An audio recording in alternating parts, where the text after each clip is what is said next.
안녕하세요, 구독자 여러분. 저는 오늘 결혼 정년기에 있는 모든 여성분들에게 제 경험을 공유하고 저와 같은 실수를 하지 말라는 말을 하고 싶어 저의 이혼 얘기를 들려드리려고 합니다. 혼인신고는 안 했으니 그냥 결혼 종료라는 말이 맞겠네요. 만약 제가 결혼 전으로 돌아간다면 반반 결혼이라는 건 안 할 겁니다. 저는 32 나이에 결혼했고 남편과 저 둘 다 동갑으로 대기업에 근무합니다. 또래에 비해 연봉도 많고 복지도 좋은 편이죠. 요즘은 옛날처럼 남자는 집, 여자는 혼수라는 공식이 거의 깨어진 지 오래라 소위 말하는 반반 결혼을 많이 한다죠.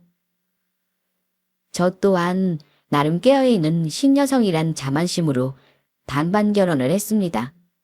다만 부부지간에 정말 화합이 잘 되고 대화가 잘 되거나 반반 결혼에 대한 이해가 확실하다면 실패하는 일은 없을 겁니다. 또 가장 중요한 것, 부부지간에 절대 속이는 사실이 없어야 한다는 것도 중요하고요. 물론 저는 실패했으니 반반 결혼을 말리고 싶은 입장입니다. 저는 나름대로 합리적으로 사고하기를 남자들 군대 가면 2년 개고생하잖아요. 2년 강제로 최저시급에도 안 되는 돈 받고 한창 시기에 강제로 군대 가서 자유까지 박탈당하고 나라를 위해 희생하는데 라는 생각이 컸었고 요즘 학대금 대출 기본 1,000만 원 이상에 남자들 취업하면 빨라도 27, 8이잖아요. 학자금 대출 갚고 나면 힘든 건 당연하니 반반 결혼이 이상적인 거라 생각했어요. 그러면 아무리 반반 결혼이어도 시부모님과 시댁에 잘하는 며느리 되자라는 병까지 있었던 한마디로 착한 며느리병도 있었던 여자가 다름 아닌 저였습니다. 그런데 나름 합리적으로 결혼했다고 생각했는데 생각했던 반반 결혼이 아니었거니와 남편이 저를 속였다는 걸 알게 돼서 결혼 한 달 만에 빠른 결혼 종료를 해버렸습니다.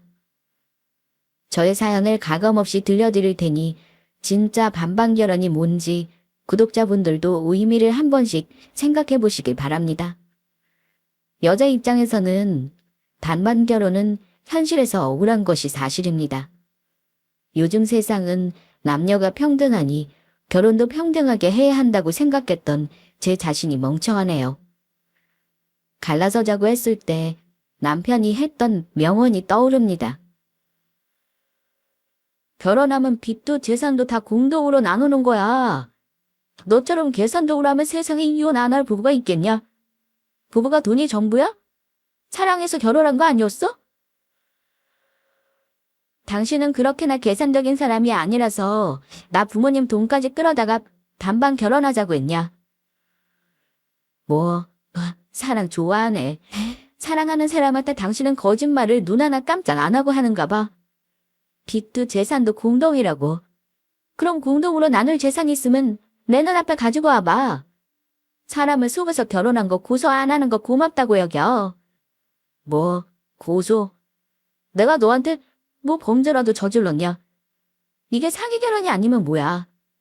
이러려고 결혼 전에 뭐만 하면 반반이라고 노래를 불렀니? 어이가 없다. 어디 지금 나한테 한 소리 회사 동료들한테도 해봐. 다들 당신 말이 맞다고 하는지 보자. 이제는 저에게 전남편이 된 그 사람과 저는 서른 아이도 있고 모은 돈도 어느 정도 있었어요. 아니, 어느 정도 있었다고 생각했다고 하는 게 맞겠네요. 아무튼 우리 둘은 같은 회사에서 연애해 사내 결혼했습니다. 이름 대면 다 알만한 회사이고 학력으로 등급 나누기는 뭐하지만 제가 전 남편보다 더 좋은 학교 나왔습니다. 당연히 입사도 먼저 해서 제가 경험도 많고 연봉도 더 많았어요. 이혼하고 나니 사내 결혼을 했다는 사실이 너무 안 좋더라고요. 제 의지와 상관없이 입을 다물고 있어도 소문이 나고요.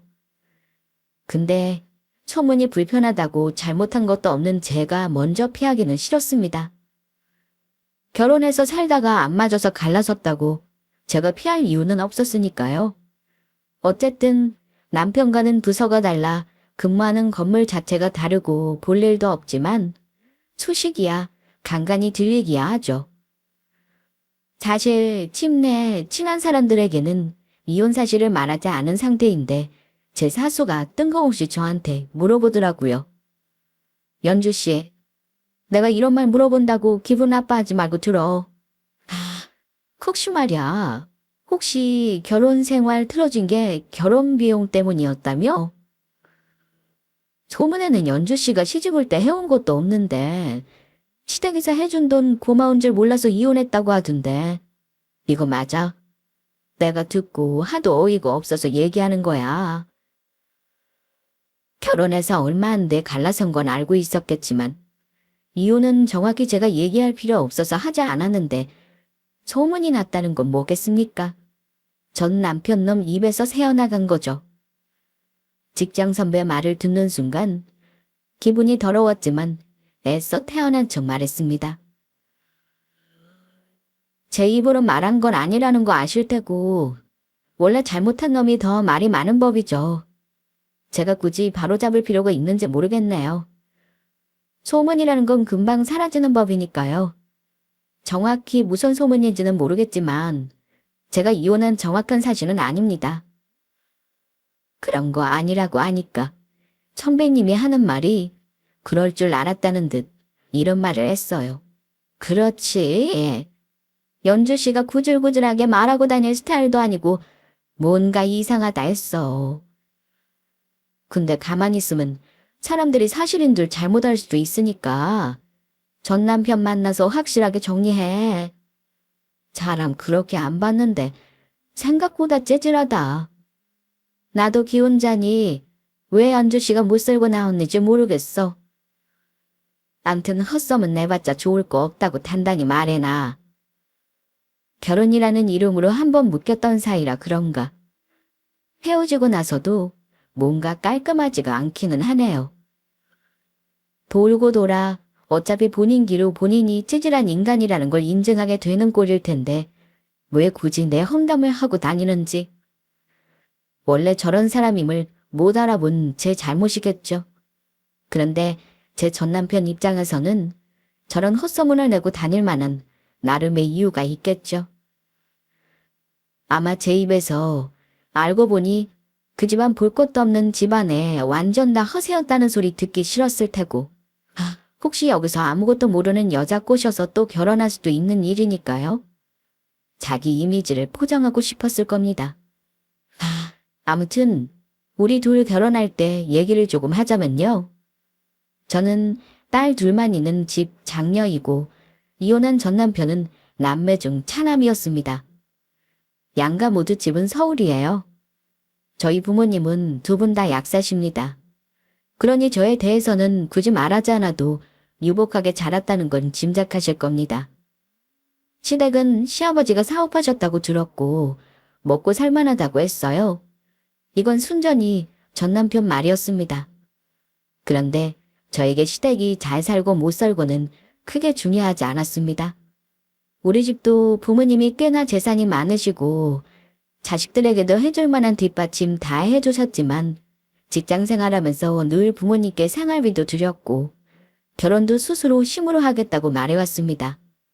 부모님도 금전적 뒷받침은 딱 대학교 때까지만이다라고 하셨고요. 연애할 때 보니까 남편에 대해 제가 너무 몰랐던 게 많았던 것 같습니다. 사람 하나 괜찮으면 다른 건 상관없다고 생각해서 그 사람 가족이나 시댁 상황이 너무 관심을 두지 않았던 게 제 실수였습니다. 남편이 타고 다니는 차, 부모님이 살고 계신 집, 그런 것들만 보고 이 정도면 우리 부부 결혼해서 살 때 경제적인 문제로 힘들게 하시지는 않겠구나 했어요. 정작 가장 중요한 남편 놈이 빈 껍데기 같은 놈인 걸 몰랐네요. 양가 집에 인사드리러 갔을 때 남편이야 우리 집에서는 대접만 받았습니다. 부모님은 홍기가 꽉 차다 못해 늦은 딸, 행여 시집 안 간다는 소리 할까봐 빨리 보내려는 눈치셨고 차위는 이만하면 됐다, 더 바랄 게 없다 하셨어요. 그런데 저는 예비시댁에 가서 그 집안 식구들을 보고 느낀 바가 좀 많았습니다. 그때는 파혼할 만큼 큰 일은 아니라고 생각하고 넘겼는데 갈라선 지금 생각해보니까 내가 그때 결혼 안 한다고 했으면 이런 꼴도 안 당했겠구나 싶어요. 남편은 차남으로 위로 시누이 한 명 있습니다. 결혼도 이미 했고 아이도 있어요. 그런데 시댁에 인사 가서 보니까 그 집에는 여자들이 좀 센 편이더라고요. 시어머니는 옛날 분 같지 않게 키도 크고 남자처럼 기골이 장대한데 시아버지는 중간 키에 비쩍 마른 체형, 힘 하나도 못 쓰게 생겼더군요. 남편은 친탁을 했는지 시아버지를 닮았고 시누이는 그야말로 여장부처럼 목소리도 크고 한덩치합니다. 게다가 알고 보니까 사업을 하신대요. 돈을 남편보다 잘 벌어서 시누이 남편 되시는 분도 꼼짝을 못한답니다. 그런데 자기 동생 결혼한다니까 시어머니보다 더 시타짓을 하려 들더라고요. 보통 처음에는 그런 소리 잘 안 하는데 저한테 대놓고 직선적으로 했던 말이 있습니다. 내 동생, 내가 대학 학비도 대주고 거의 키우다시피 해서 장가갈 때 기대를 많이 했어. 우리 집이랑 어지간히 수준 맞는 집안이었으면 했는데 그래도 어디서 잘 골라왔는데. 아마 제가 마음에 드셨나 보죠. 직업도 그렇고 부모님 하시는 일도 들었으니 아마 마음에 들고도 남았을 겁니다. 동생한테 듣자니까 둘 다 나이도 있고 하니 부모님한테 손 안 벌리고 알아서 결혼하자고 했다면서? 근데 서울 한복판에 지금 가진 돈만 가지고 집 얻는 게 어디 쉬운가. 나는 가급적이면 부모 도움도 받을 수 있으면 받는 게 맞다고 봐. 내 말은 정답은 아니지만 생각해봐. 양가 부모님께 우리 힘으로 결혼하겠다고 말씀드렸었고 모자라는 돈은 대출을 내던지 하자고 얘기가 끝났었거든요. 그런데 아마 시누이는 우리 자금 사정을 알고 있는 듯 했습니다. 제 귀에는 우리 친정 살만한데 왜 부모 도움을 안 받냐 뭐 이런 뜻으로 들렸어요. 일단 별다른 대꾸는 하지 않았습니다만 얼마 후에 남자친구가 상견례 앞두고 결혼자금 관련해 얘기를 하긴 했습니다. 사실 저는 모은 돈이 현금으로 딱 1억 정도의 여유가 있었어요. 왜 더 못 모았냐 물어보신다면 창피한 사실이지만 제가 가진 돈을 3년 전에 주식으로 좀 말아먹은 게 있습니다. 아마 직장인분들이라면 이해하실 텐데요. 월급쟁이들은 다들 주식이니 재테크니 조금씩은 하거든요. 아무튼 결혼자금으로 1억 정도는 있었는데 예비 남편과 결혼 비용 상의를 하는데 저한테 처음 반반 결혼 얘기를 했습니다. 남편 역시 그 당시 저와 비슷한 돈이 수중에 있었어요. 그런데 요즘 결혼자금 2억으로는 집 얻기 힘들다는 현실은 다들 아실 겁니다. 그럼 우리 가진 돈으로 대출 안 받으면 집 마련하기 힘들겠다. 어쩌지? 처음부터 대출 많이 내면 둘 다 힘들 텐데. 출퇴근 편한 수도권으로 집을 마련하던지 해야겠네. 정 돈이 안 되면 대출을 받아야지 뭐. 요즘 자기 돈으로 시작하는 사람이 몇이나 되겠어? 나는 은행 돈 쓰기 싫어. 갖다 바치는 이자가 얼마나 아깝냐? 그러지 말고 우리 각자 돈을 최대한 보태서 반반 결혼하자. 나는 최대한 끌어모으면 얼추 3억까지는 될 것 같은데. 어때? 처음에 돈에 맞춰 안 좋은 집에서 살림 차리지 말고 좋은 집에서 시작하면 너도 좋잖아. 우리 둘 다 그 정도 능력 안 되는 집안도 아니고. 처음에는 각자 있는 돈 보태서 결혼할 생각이었는데 반반 결혼이라는 얘기를 하길래 조금 의외이긴 했습니다. 하지만 말씀드렸듯 저는 반반 결혼을 싫어하는 사람은 아닙니다. 남자가 무조건 더 보태야 한다 생각하지도 않았고요. 자기가 보탤 수 있는 자금이 3억이라며 저도 그 돈에 맞춰 똑같이 보태 반반 결혼을 하고 싶다고 말하는데 고민이 되긴 했습니다. 부모님께 도움 청하면 당연히 도와주실 분들이 있었지만 이제껏 저 공부시켜주시고 30 훌쩍 넘어 결혼하는데 억대의 결혼 자금을 보태달라는 말이 선뜻 나오지 않았어요. 3억을 각자 똑같이 보태자는데 말이 3억이지 일반 사람에게 결코 적은 돈이 아니니까요. 상견례 때는 말이 나올 테니 날 잡아놓고 나서 결국 말씀을 드려야 했습니다. 그런데 부모님은 저에게 그 돈으로 충분하겠냐고 반문하시더라고요.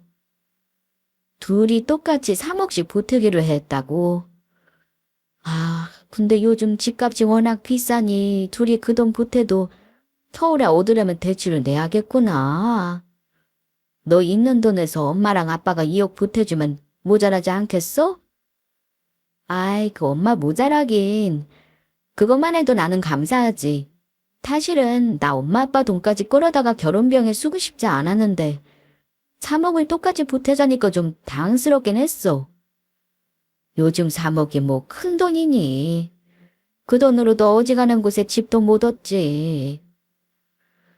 어쨌든 너희 시댁에서도 우리 보태는 만큼은 해준다는 거잖아. 엄마 아빠는 괜찮아. 이서방이 처음에 시작을 잘하자는 말도 일리는 있어. 엄마 아빠가 도와줄 테니까 그렇게 해. 처음부터 은행비 내서 시작하는 게 사실 좋지는 않지. 애 없을 때 원래 둘이 바짝 벌어서 모아야 하는 법이거든.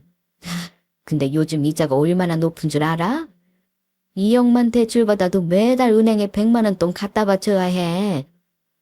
그러니까 엄마 아빠가 도와줄 능력 있으면 도와주는 게 맞아. 저야 부모님이 여유가 있는 분들이니 그렇다지만 요즘 세상에는 정말 돈이 없으면 결혼도 못 하겠더라고요. 아무튼 남편이 각자 3억씩 보태 반반 결혼하자길래 저도 친정 도움으로 보탤 수 있게 되었고 상견례도 무사히 마치게 되었습니다. 남편이 원하는 집 전세로 대출 없이 얻고 나서 차림도 일찍 드렸어요. 물론 혼수도 반반했습니다. 그런데 집을 얻고 나서 시어머니와 시누이가 참견을 참 많이도 했어요. 시어머니 참견이야 아들이니 그럴 수 있다지만 시누이는 사업도에서 바쁘신 분이 집 보러 갈 때 무조건 같이 가자고 하고 어찌나 꼼꼼하게 저보다 더 따지는지 아마 누가 보면 신혼부부 살 집이 아니라 시누이가 이사 오는 줄 알았을 겁니다. 어쨌든 다행히 우리 예산에 맞는 집을 겨우 서울 끝자락에 대출 없이 구하긴 했어요. 그리고 결혼 날짜까지 몇 달의 여유가 있었던지라 남편과 미리 양가 부모님 허락하에 신혼집으로 들어갔습니다. 신혼집 들어가는 날짜까지 좋은 날로 해야 한다고 시누이가 얼마나 난리법석을 떨었는지 몰라요. 그래도 우리 잘 되라는 소리니까 새겨드리려 했고 불만 갖지 않았습니다. 혼수 참견도 마찬가지였고요. 그런데 신혼집 들어가서 한 달도 안 돼요. 문제가 생겼습니다.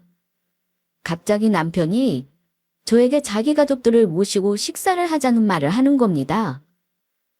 말이 식사 한 끼지. 결혼 전 신혼집에서 자기 식구들 모시고 집들이를 하라는 거였죠. 이제 우리 결혼할 날 얼마 안 남았잖아. 우리 누나가 결혼하고 나면 바쁘니까 미리 신혼집에서 식사 한번 하자는데? 이번 주말에 어때? 아직 가구도 정리 안 되어 있고 어수선한데 그냥 결혼하고 하면 안 되나? 형님은 굳이 왜 결혼 전에 식사를 여기서 하시지? 그냥 나가서 회식하자. 우리 부모님이 집도 궁금하시대. 결혼 전에 얼굴도 봐야 하니 겸사겸사 하자는 거지. 누나 애들도 있고 하니까 집에서 편하게 먹자. 아직 결혼 전이고 정리도 안 된 집에서 집들이처럼 식구를 초대하자니. 우리 친정 식구들은 일절 그런 소리 안 하시는데 좀 너무하신다. 그러지 말고 중간에서 잘 말씀드려봐. 나가서 먹자고. 무조건 싫다고만 하지 말고 고민 좀 해봐. 나 이미 오시라고 했단 말이야. 뭐? 무조건 싫다는 게 아니라 아직 우리 그릇이랑 수저도 모자란데 가족들 초대하면 어쩌자는 건데. 나는 직장이 전에는 집들이하는 건 아닌 것 같아. 가족들에게 안 된다고 말하고 와. 나랑 상의도 없이 약속 잡지 말고. 하지만 남편은 그냥 밥 한 끼 간단히 먹는 일인데 뭘 그리 대단하게 하려 하냐며 어렵게 생각하지 말라고 했습니다. 결론부터 말씀드리면 저는 식사를 함께 하지 않았습니다. 친정에 급한 일이 생겨 주말에 본가에 가봐야 했었어요. 우리 부모님이 오라고 하니 남편도 뭐라 더 요구하지는 않았습니다만 황당한 건 제가 없는 집에서 남편을 비롯한 시가 식구들끼리만 같이 고기를 구워 먹고 아주 신나게 시간을 보냈더라고요. 신혼집에 갔더니만 쓰레기며 음식이 정리 안 된 채 남아있어서 남편과 대판 싸웠더랬습니다. 이 집은 당신과 당신 가족들만의 집이 아니고 우리가 결혼하면 지낼 우리 집이다. 왜 나한테 허락도 안 구하고 안주인은 나도 없는 내 집에서 마음대로 고기 구워 먹고 집을 엉망으로 해놓는 거냐고요. 저는 그 상황을 이상하다고 생각하지 않는 남편과 그 집 식구들이 이해가 안 갔지만 정작 남편은 저를 이상한 사람 취급했습니다. 저는 그 일을 가볍게 넘길 일이 아니라고 생각하지 못했습니다. 하다못해 주변 친구들에게 이게 정상적인 상황인 거냐 물어만 봤어도 결혼을 다시 생각해 볼 만한 건데 그때는 사소한 에피소드라고 넘긴 게 화근이었던 것 같네요. 이것뿐이 아닙니다. 결혼 전이지만 함께 지내다 보니 생활 방식은 또 얼마나 차이가 나는지 사소한 것부터 싸움이 되기 일쑤였습니다. 신우이와 남편이 워낙 사이가 각별하고 챙긴다는 건 알았지만 우리 사이에 있었던 다툼이니 일상이니 정보를 공유할 줄은 몰랐습니다. 알고 보니 남편은 저에게 아쉬운 점이 있으면 전부 자기 어머니와 신우이에게 말을 해왔더라고요. 남편이 신우이에게 한 말은 대략 이랬습니다. 같이 살다 보니 몰랐던 걸 알게 돼서 스트레스 받는다. 제가 요리도 못하고 아침밥도 잘 챙겨주지 않는다. 또 자기 와이셔츠는 일주일치를 모두 다려놔야 하는데 안 해주고 매번 세탁소에 맡기라고 한다. 아침마다 입을 와이셔츠가 없다 뭐 이런 말들이었습니다. 황당한 건 아침에 제가 남편 될 사람 출근 준비는 안 돕고 혼자 준비한다고 출근한다는 말도 했다네요. 대체 왜 이런 걸 자기 가족들에게 일러 바치는지 의문이었습니다. 거기다 우리가 사소하게 한 말싸움들까지 전했더라고요. 신우이는 그런 말을 저한테 전하면서 옳게 이런 건 좀 아니지 않아. 원래 결혼하면 서로 맞춰가면서 싸울 일이 많이 생겨. 근데 아무리 돈 반반 보태서 한다고 너는 너 나는 나 이런 식으로 결혼 생활하는 건 너무 냉정한 거야. 내가 이런 일로 왜 동생 부부한테 참견을 해야 하는지 모르겠다. 올케가 좀 내 동생 좀 잘 챙겨서 이런 말 안 들리게 해줘. 아, 형님. 근데 제가 그 사람 아내 될 사람이지 엄마는 아니잖아요. 듣다 보니 제가 다 억울하네요. 저희 각자의 일은 각자 알아서 할 수 있는 나이예요. 결혼도 평등하게 반반씩 하는데 왜 제가 그 사람 엄마처럼 모든 걸 다 챙겨줘야 하는지 모르겠네요. 이 문제는 제가 그이랑 잘 얘기해 나눠보겠습니다. 신우이는 당황하긴 했지만 제가 단호하게 대답한 덕에 그 이후로 부부 사이 일까지 참견하지는 않았습니다. 엄밀히 말하면 아직 부부도 아니니 더 참견하면 안 되는 일이었고요. 제가 이 일로 남편을 많이 나무랐습니다. 그때는 혹시 싸움이 되면 결혼을 엎을 수도 있겠다 생각했습니다. 하지만 의외로 남편은 앞으로 사소한 부부 사이 일, 시가 식구들 귀에 들어가지 않겠다고 저와 약속했습니다. 그래서 그 일로 제가 더 한 번 더 참고 넘어가게 되었어요. 이 집안에서 신우이가 왜 시어머니보다 더 참견을 더하나 싶었는데 나중에 결혼하고 나서야 이유를 알게 되긴 했지만요. 어쨌든 결혼 준비 과정에서 집만 마련했으면 결혼 준비는 다 한 거나 마찬가지긴 합니다만 자잘하게 돈 들어갈 일이 많긴 하더라고요.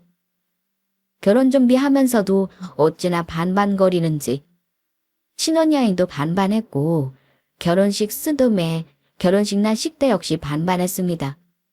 큰 불만 없이 그렇게 진행했고 결혼해서 잘 살 줄 알았죠.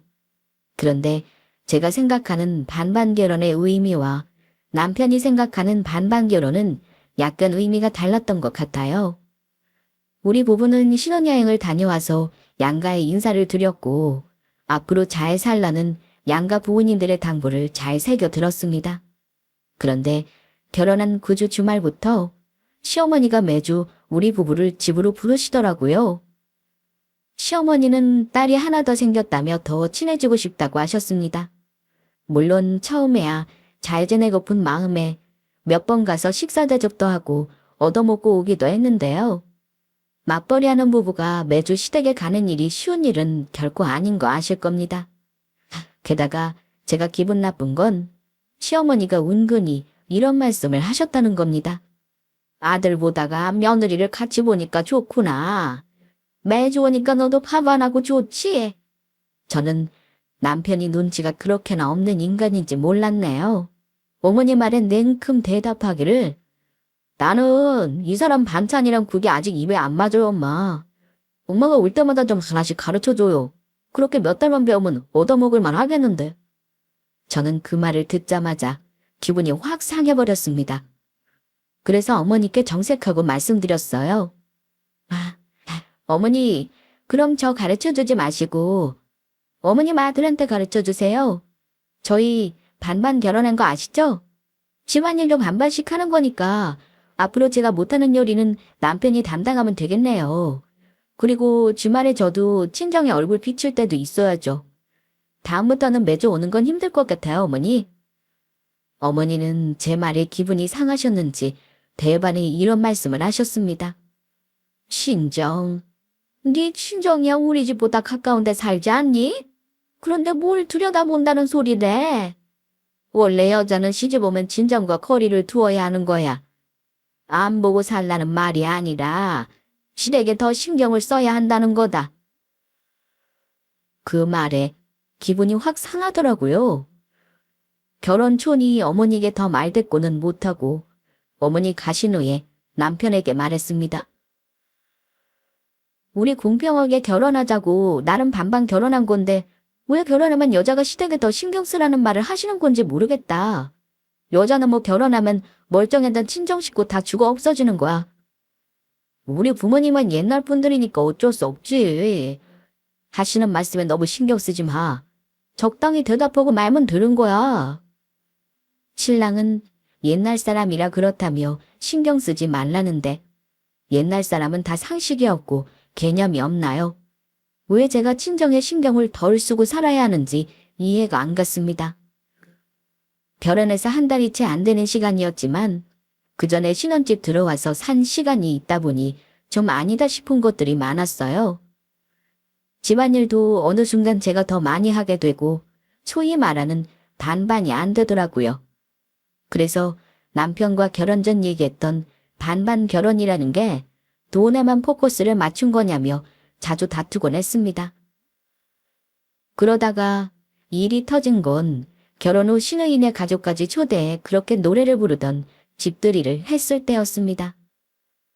신혼여행 다녀와서 근 한 달 만에 처음 보는 자리이기도 했고 결혼 전에도 신우이는 워낙 저에게 참견을 많이 했던 분이라 저도 만나기 전에는 늘 긴장을 했어요. 혹여 선물 가지고 트집 잡을까봐 면세점에서 신우이 부부에게 줄 명품 지갑까지 미리 마련해 놓았고요. 제가 선물을 드리니 너무 좋아하더라고요. 화기애애한 분위기에서 식사를 했고 여기까지는 참 좋았습니다. 친정과 거리를 둬야 한다던 어머니도 그날은 어쩐지 거슬리는 소리를 안 하셨습니다.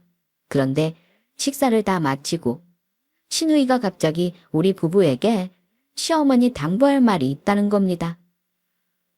너희 이제 둘 결혼했으니 나도 할 말은 좀 해야겠다. 올케랑 너 이해 좀 앉아봐. 짐짓 분위기를 잡으시길래 이번에는 또 무슨 말을 할까 싶어 살짝 긴장했죠. 그런데 신우이가 얼마나 황당한 말을 했는 줄 아세요? 저는 듣고 나서도 내가 지금 무슨 말을 들었나 잠시 대꾸할 말을 잊을 정도였습니다. 다음 달부터 올케 월급은 나한테 보내면 되겠다. 둘이 아직 얘기 안 한 것 같아서 오늘 모인 김에 말할까 싶었어. 이게 무슨 말인가 싶어 저는 황당한 얼굴로 남편을 먼저 보았는데요. 남편 역시 당황한 얼굴이었습니다. 저기 누나, 내가 나중에 우리 집사람한테 말한 다음에 얘기하지 그랬어. 아직 둘이 얘기도 하기 전인데 누나는 뭐가 그리 급해. 그러자 신우이가 남편을 흘겨보면서 일이 말하더군요. 너는 결혼한 지 한 달이 더 되어가는데 아직 입도 못 대고 있잖아. 뭐가 말하기 어렵다고 마누라 눈치를 보는 거냐? 너 내가 그 돈 예금에 묶어놨으면 한 달 이자가 얼만 줄이나 알아. 너는 돈을 빌렸으면 조금이라도 빨리 줄 생각을 해야지. 가만히 있으니 내가 안 답답해? 내가 오늘 말하고 확답을 받고 가야겠어. 대충 무슨 대화가 오가는 건지 감이 안 잡혔던 저는 신우이에게 물었습니다. 형님, 대체 무슨 말씀을 하시는 건지 저는 모르겠는데요. 저한테 정확하게 말해주세요. 뭐 대단한 일은 아니고 몰카도 알 거야. 내가 그나마 여유가 좀 있어서 동생 결혼할 때 도와주고 싶어 했던 거. 둘이 좋은 집에서 시작하고 싶다길래 내가 돈 3억 빌려줬잖아. 그 돈 은행에다 빚내면 대출이자만 얼마겠어? 근데 이자는 싸게 쳐준대도 매달 원금은 갚아줘야지. 내가 돈 많다고 동생한테 자선 사업한 건 아니니까. 계산해보니까 올케 월급 정도면 되겠더라. 올케 월급 다 줘도 거의 10년 가까이 갚아야 되는 거 알지? 가능하면 이번 달부터라도 줬으면 해. 저는 신우의 말을 듣고 뒤로 넘어갈 뻔했습니다. 단방 결혼하자고 자기 돈 보태는 것처럼 말하더니 이게 무슨 날벼락인가 해서요. 형님은 왜 그 돈을 보태주면서 결혼 전에 저에게 말을 안 했을까요? 아마 제가 결혼을 안 할 거라고 예상이 되어서 그랬나 싶네요. 우리 집이 좀 먹고 살만하니 일단 보증금 비싼 집 얻어놓고 내 돈을 묶어놓은 작정이었나 싶기도 하고요. 그래놓고 남편이 해온 돈 3억을 갚으라니 이게 무슨 논리랍니까? 저는 신우의 말에 대꾸하기 전에 남편에게 따졌습니다. 당신 이게 무슨 소리야? 나한테는 분명 집에서 보태주는 돈이라고 해놓고 갚아야 한다니. 우리 가진 돈으로 결혼하자니까 당신이 더 보태서 좋은 집 얻자고 한 거잖아. 근데 그 돈이 형님한테 빌린 돈이었다는 거야? 그러자 쭈뼛거리며 남편이 털어놓더라고요. 그래. 당신한테는 말하려고 했어. 어쨌든 내가 돈을 보탠 건 맞잖아. 안 그래? 누누이 말했지만 은행에서 대출받는 것보다는 우리 누나 돈 쓰는 게 100번 나은 거 아니야? 그게 문제가 아니야. 당신이 나한테 결혼 전에 이 사실을 얘기하지 않은 게 문제지. 그럼 누나 돈 갚는데 왜 내 월급을 갖다 줘야 하는 거야? 일단 내 월급은 우리 먹고 살아야 할 거 아니야. 그래서 내가 둘 중 한 사람 월급으로 갚겠다고 한 거야. 내가 당신 월급보다 월급은 적어도 우리들 먹고 사는 데는 지장 없잖아. 당신 월급으로 갚아야 하루라도 빨리 누나 돈 갚는 거고. 기가 막혀서 제가 허허거리니 신우이가 저에게 한 번 더 재촉했습니다. 다 알아들었죠, 올게? 어쨌든 내 덕에 두 사람 이런 좋은 집 얻는 건 줄이나 알아. 안 그랬으면 둘이서 제대로 된 집 얻지도 못했어. 그럼 이번 달부터 나한테 돈 갚는다고 알고 있는다. 이건 남편과 신우이가 저를 우습게 알고 농락했다는 것으로밖에 안 느껴지더군요.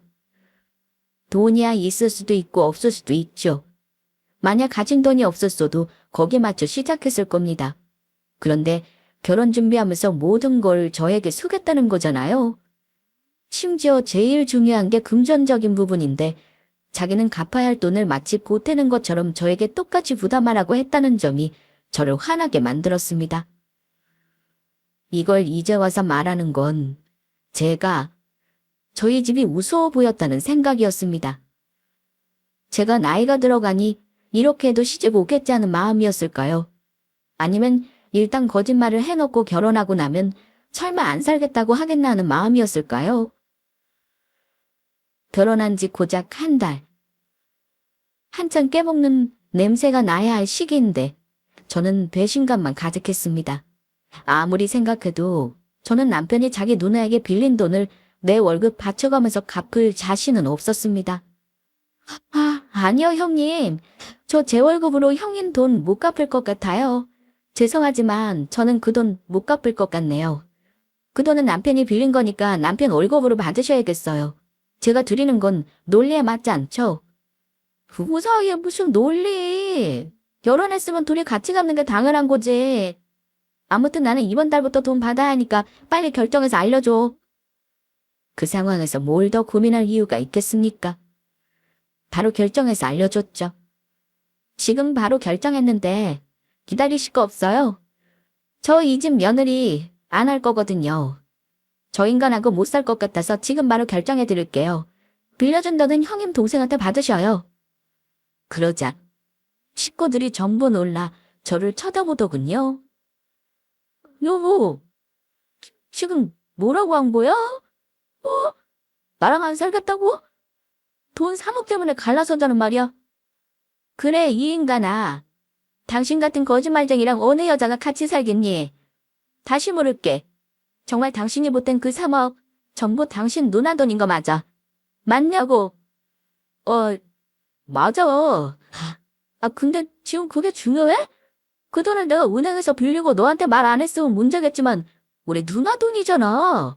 내 가족이 나 결혼해서 잘 살려고 빌려준 돈인데 대체 뭐가 문제라는 거야? 이제 우리들이 돈 벌어서 열심히 갚으면 될 일이잖아. 뭐가 문제라니? 아직 뭐가 문제인지 모르겠어? 당신은 내가 반반 결혼하자고 해놓고 결혼해서 뜬금없이 우리 엄마가 보태주신 돈 당신 월급으로 갚자고 하면 기분이 어떨 것 같아? 네, 알겠습니다. 당연히 부부니까 같이 갚아야죠. 하고 월급 다 보탤 수 있어. 그랬더니 남편은 꼴먹은 벙어리처럼 가만히 있더군요. 역지사지로 생각만 해도 답이 나오는 문제 아닌가? 미안하지만 난 못해. 그럴 거면 가진 돈으로 시작 투자하는 게 맞아. 당신이 나한테 누나에게 빌린 돈이라고 말하지 않은 건 더 큰 문제고. 나는 우리 부모님한테 돈 해달라는 말 겨우 해서 보탠 거야. 근데 이게 별 문제가 안 된다고 생각해? 두 말 안 할게. 나는 당신 누나 돈 같이 갚을 생각 없어. 제 말에 신우이는 어이없어 하더라고요. 그래. 지금 내 돈 갖기 싫어서 내 동생이랑 결혼 부르겠다는 거니? 어디서 이런 보르장머리를 배워먹었어. 시집 왔으면 부모가 이심동체가 되어야지. 내 돈 아니었으면 니들 둘 이런 집에서 살지도 못했어. 고마운 줄 모르고 뭐 안 살아. 동생 결혼하는데 돈 3억 빌려주는 신우이가 있는 줄 알아. 형님, 제가 언제 좋은 집 얻겠다고 신랑 보고 돈 보태라고 한 적 있어요? 좋은 집 살자고 우리 부모님 도움까지 받아가며 보태라고 한 건 형님 동생이에요. 형님 돈 빌려서 내 월급으로 갚아야 하는 줄 알았으면 애당초 결혼도 안 했을 거라고요. 저 그 돈 필요 없네요. 갚을 생각도 없고요. 내 돈 이 집에서 뺏어 나갈 테니까 그런 줄이나 아세요. 형님이나 저 인간이나 똑같네요. 이거 사기 아닌가요? 결혼해서 내가 왜 남편이랑 같이 몰랐던 빚을 갚아야 하는 건데요. 저는 당장 집을 빼겠다고 했습니다. 그나마 전세여서 천만 다행이었네요. 반반 결혼이니 전세지만 명의도 공동으로 하자고 해서 그리 했는데 잘 됐다 싶었죠. 일단 집에 있는 시가 식구들을 내보내려고 하는데 도무지 나갈 생각을 안 하고 저를 미친년으로 몰아가는 분위기가 되길래 내가 나가야겠다 싶었습니다. 그래서 가방을 챙기자 남편이 저를 붙잡더라고요. 그러더니만 눈물까지 보이면서 이러대요. 너 이런 애였어? 아무리 결혼하는데 돈이 중하다지만 우리 사랑해서 결혼한 거였잖아. 우리 둘이 벌면 누나도 금방 갚아. 네가 싫다면 그냥 이 집 빼서 누나한테 돌려주면 되는 거잖아. 그리고 나머지 돈으로 예산 맞춰서 살자. 그럼 되는 거잖아. 그 말 듣고 더 어이가 없었습니다. 그럼 저는 3억을 고스란히 보탠 셈이고 남편은 저에게 빈손으로 장가온 건데요. 이게 당신이 노린 거냐? 반반 결혼이라며? 근데 당신이 누나한테 빌린 돈 싹 다 빼면 우리 부모님이 준 돈은 뭐가 되는데? 나는 우리 부모님 돈 전부 돌려드릴 거야. 반반 좋아하네. 사람을 우습게 봐도 유분수지. 애초에 돈만 가지고 반반 결혼한다는 것도 웃겼어. 똑바로 들어. 결국 네 돈으로 보태는 것도 아니면서 반반계로 운운한 것도 우습고 혹시나 앞으로 다른 여자랑 반반 결혼하려거든 처가신경 덜 쓰란 개소리 말고 살림이든 밥이든 와이셔츠 다리는 일이든 전부 네가 다 해. 알겠냐? 반반 결혼이 뭔지도 모르면서 사기치지 말고. 사랑 좋아하네. 나는 적어도 사랑하는 사람한테는 이딴 식으로 거짓말 안 해. 당신은 나랑 우리 친정 이용해 막은 거야. 알아. 그래서 정말 나랑 갈라서겠다 이거야? 갈라서고 말고 할 것도 없지. 우리 아직 혼인신고 안 한 거 몰라. 그냥 결혼식만 했을 뿐 서류상으로는 남남이야. 빠른 시일 안에 정리하자. 저는 남편을 비롯해 그 집안 식구들에게 이혼을 선언하고 신혼집을 뛰쳐나와 친정으로 와버렸습니다. 자초지정을 들은 우리 부모님도 기가 막혀 하셨습니다. 내 월급으로 신호돈을 갚는 건 말도 안 되는 일이라고 하셨고요. 부모님께 죄송했지만 안 사는 것 말고는 선택지가 없겠더라고요. 다행히 우리 부모님도 이해해 주셨습니다. 결혼식 하면서 들어간 돈, 신혼여행비 등등 전부 반반했으니 제가 뭐 더 돌려받을 돈은 없었고 비싸게 인생 공부했다 생각하기로 했어요. 그리고 다음날 바로 신혼집도 부동산에 내놓아달라고 했습니다. 시댁에서는 시누이와 시모가 번갈아 가면서 저와 엄마에게까지 전화를 해서 난리셨습니다. 이대로 애들 이혼시키면 누구한테 더 흠이 될 것 같냐고 으름장을 놓길래 제가 그랬어요.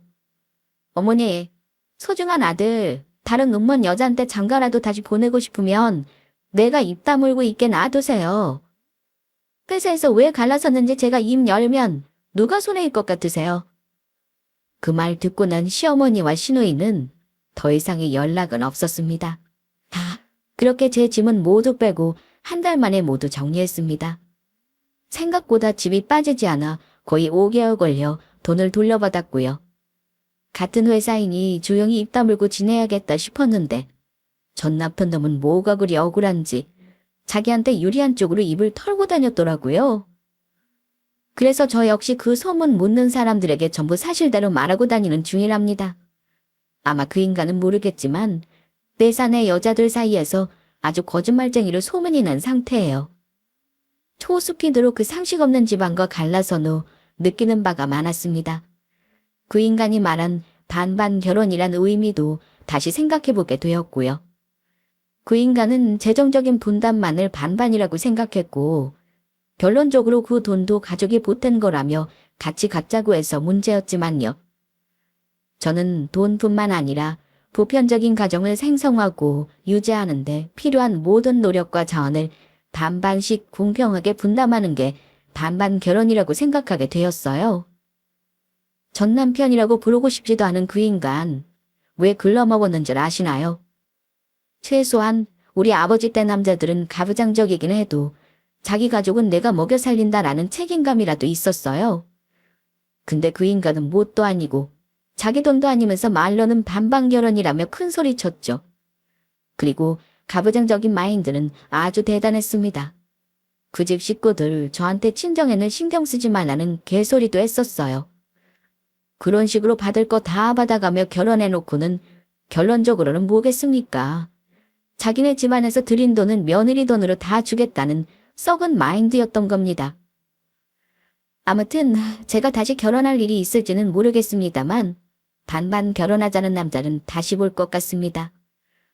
솔직히 내 능력 충분하니 비혼으로 사는 게 우리나라에서는 정신건강에 좋지 않겠나 싶네요. 그래도 그 와중에 혼인신고는 안 해서 간단히 갈라설 수 있었던 건 신의 한 수 같아요. 만약 이혼이라는 복잡한 절차까지 거쳐야 했다면 제 자신이 너무 싫었을 것 같거든요. 저의 초스피드 이혼 사연 어떠셨나요? 특히 결혼을 앞둔 구독자분들이 사연을 꼭 참고하시고 만약 저처럼 반반 결혼하시는 분이 있다면 제가 느낀 부분을 꼭 유념하시길 당부하고 싶습니다. 저의 사연은 여기까지 할게요. 끝까지 들어주셔서 감사합니다.